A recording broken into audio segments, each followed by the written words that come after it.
তুই যে সত্য কথা কইছ। আরে দেশটা কি বলে? দেশের আবার কি হইব? হ্যাঁ হ্যাঁ, দেশের আবার কি হইব? সুন্দর একটা পতাকা আছে, হ্যাঁ সুন্দর কলেজ, মাদ্রাসা, জজ কোর্ট, হাইকোর্ট, সেক্রেটারিয়েট, সব জায়গায় ওই পতাকাটা পথ পথ পথ করে উঠতেছে। আর এদেশের সন্ত্রাসীরা যারা খুশি মারতাছে, চাঁদাবাজরা দোকানদারের কাছ থেকে চাঁদা নিতেছে, আবার দোকানদাররাও দিয়ে দিতেছে সেই টাকা উসুল করার জন্য।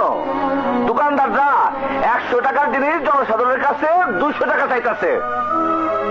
আর এদেশের রাজনীতিবিদরা, এই দেশের রাজনীতিবিদরা জনগণকে কইতাছে স্বাধীনতার সুখ ঘরে ঘরে পৌঁছে দিছি, ঘরে ঘরে পৌঁছে দিছি।